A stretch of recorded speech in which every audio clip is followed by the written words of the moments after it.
이곳이 천주사지일까? 우리가 가고 있는 이곳은 동궁과 월지 경내이고 월지 서편이다.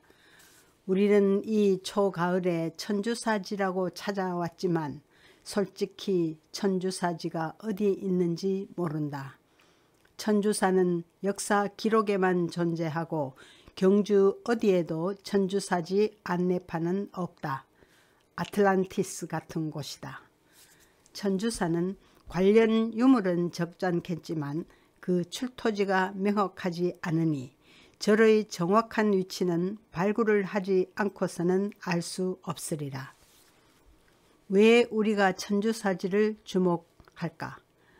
그것이 궁궐 내 왕족만을 위한 절이었고 다른 절과는 달리 제석원으로 불린 만큼 우리 토속 종교와 융합된 특별한 사찰이었기 때문이다.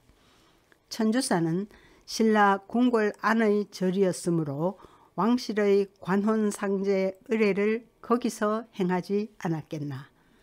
우선 천주사에 대한 기록부터 훑어보자.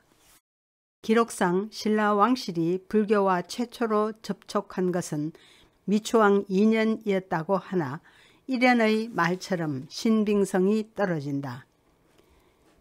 일련은 신라의 불교가 19대 눌지왕 때 들어왔을 거란 말을 하였고 오늘날에도 신라의 불교는 그 왕 때 고구려의 승려 무코자가 전했다고 본다. 눌지왕의 딸이 병이 깊어 무코자가 가서 향을 사르고 공주의 쾌유를 빌었더니 곧 병이 나았다. 왕이 매우 기뻐하여 후한 선물을 주었다. 이것이 아마 신라 왕실이 불교를 신임한 계기가 되었으리라. 제21대 소지왕 때에 아도화상이 시중드는 세 사람과 함께 일선의 모래의 집에 왔다. 그는 몇 년간 살다가 아무 병도 없이 죽었지만 그 시중들던 세 사람이 계속 머무르면서 경과 유를 강독하였더니 불교를 믿는 사람들이 생겨났다고 한다. 이곳이 모래가 살았던 동네이고 이처럼 모래의 집의 우물이 아직 남아있다. 삼국유사의 사금갑 얘기도 소주왕 때 일어난 사건 이야기이다. 왕이 한 늙은이의 제보로 내전의 분수승 즉 분향수도하던 승려가 궁주와 은밀하게 사랑에 빠졌음을 알아냈다. 이 이야기에 내전과 분수승이 등장하는데 그것은 이때 불교가 공인되지 않았지만 국내에 불당이 있고 승려가 있었다는 뜻이 된다. 그 불당이 곧 천주사의 뿌리가 되었으리라. 법흥왕 14년 즉 서기 527년에 이차돈의 죽음을 계기로 불교가 공인되었지만 궁궐 안에 정식으로 사찰을 세운 것은 제26대 진평왕 때 일이다. 진평왕이 내제석궁을 창건하였는데 이 절을 천주사라고도 했다 한다. 이 절은 또 내전, 내원, 내불당 등으로도 불렸다고 한다. 이 절은 그 이름으로 볼 때 궐 내에 있는 제석궁이라는 뜻이고 제석천을 모신 절이라는 뜻이다. 그러면 제석천은 누구인가? 제석천은 불교 고유의 신이지만 우리나라 고유의 천신이 융합된 이중신격이다. 우리나라엔 고유의 천신 신앙이 있는데 이것이 통일신라 시대를 거치면서 불교의 제석신앙과 융합했다는 것이다. 그렇다면 천주사는 불교의 제석천과 우리의 천신이 하나가 된 신격을 모신 사찰이라는 뜻이다. 하루는 진평왕이 이 절에 행차하였는데 돌 계단을 밟으니 세 개가 한꺼번에 부러졌다. 왕이 좌우의 사람들에게 일러 말하기를 이 돌들을 다른 곳으로 옮기지 말고 그대로 두어 후세 사람들이 볼 수 있게 하라 라고 하였다. 이것이 바로 성 안에 있는 5개의 부동석 중의 하나라고 한다. 삼국유사에는 이 천주사와 관련된 또 다른 이야기가 있다. 월명사 도솔가 이야기다.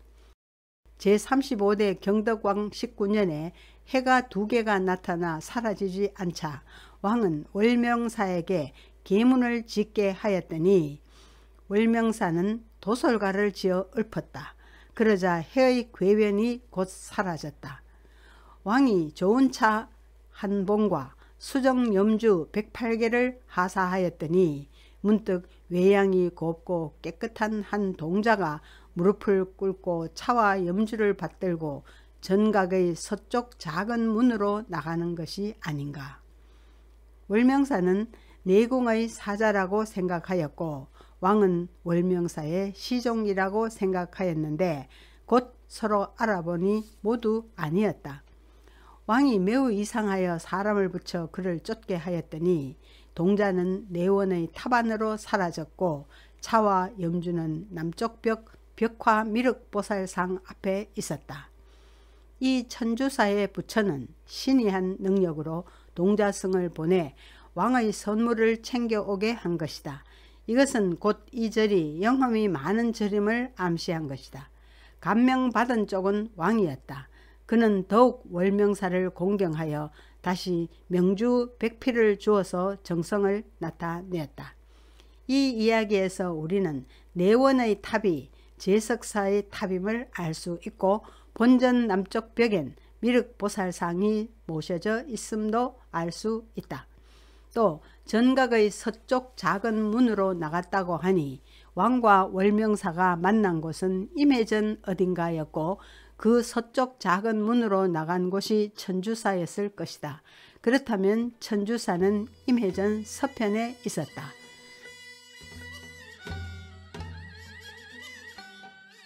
제석천은 어떤 모습일까? 이것은 석굴암의 제석천이 오른손에는 불자를 들고 왼손에는 금강절을 들고 있는 모습이다. 이 탱화는 제석천 신중을 그린 것이다.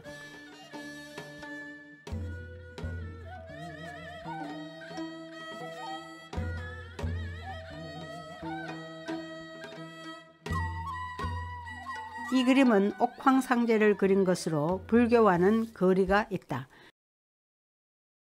서기 935년에 신라가 망하면서 궁궐은 피폐해졌겠지만 제석사는 존속하였다. 사람들은 불교의 제석천뿐만 아니라 토속신인 천신에 대한 신앙이 깊었기 때문이리라. 조선 초에도 이 절은 있었다. 김시습이 이 절에 들러서 시를 남겼다. 매월당집에는 이런 시가 들어있다. 천주사에서 꽃을 구경하다. 봄이 반쯤인데 뜰하겐 꽃이 지고 또 피어서 꽃 구경을 하며 지금껏 시를 읽고 있으려니 동풍은 불어온다 하여도 참으로 무정도하지. 붉은 꽃 낭자하고 푸른 익기 정정이네. 이 시에는 이런 주석이 붙어 있다. 천주사는 신라왕의 내불 땅이고 지금의 제석원이다.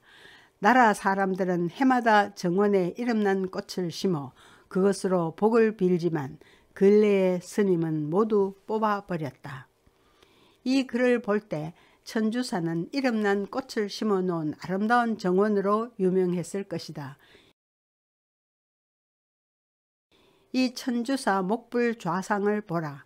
천주사지에서 발견되었는데 묵서명에 1482년에 조성되었다고 적혀 있다. 성종 때까지 이 절이 존속했다는 증거다. 신증 동국여지 승남과 동경잡기에도 이 절을 언급하고 있으니 임진왜란 이후에도 존속했다. 다만 신증 동국여지 승남에서는 천주사라고 했고 동경잡기에는 신라왕의 내불 땅으로 지금의 제석원이라고 했다. 그런데 이 두 사서에는 이 절은 그 북쪽에 안압지가 있다고 했다. 앞에서 본 바로는 이 절의 위치는 임해전 서쪽이었는데 안압지 남쪽이라고 하니 차이가 있다.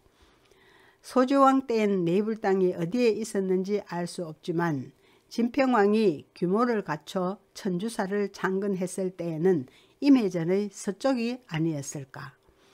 물론 그 창건 때는 임해전이나 월지는 조성되지 않았다.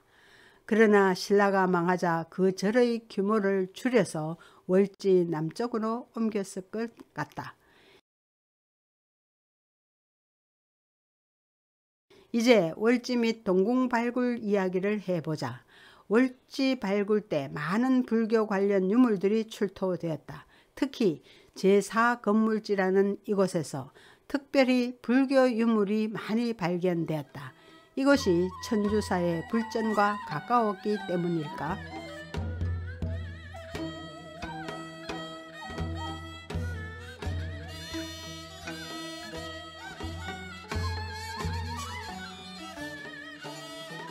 이때 발견된 유물들은 지금 경주박물관 월지관에 전시되어 있다.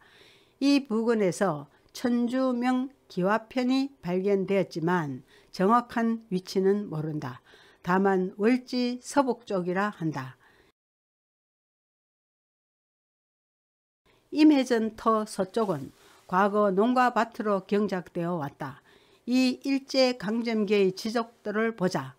논이 아는 밭은 지금도 지대가 높은데 이 높은 지대에 절이 있지 않았겠나. 붉은 선으로 표시한 이 긴 밭은 1919년부터 1936년까지 경편 철도 노선, 즉 경동선이 지나던 곳이다. 바로 이 월지를 스치며 17년간 협괴 열차가 다녔다는 말이다. 이 선로는 일제강점기의 이 지도로도 확인된다. 최근 경주시는 이 부근에 꽃밭을 조성하면서 지대가 낮은 논에는 연을 심고 지대가 높은 밭에는 부용을 심었다. 이 동궁과 월지 경내에 있는 주춧돌을 보라. 천주사의 것일지 모른다.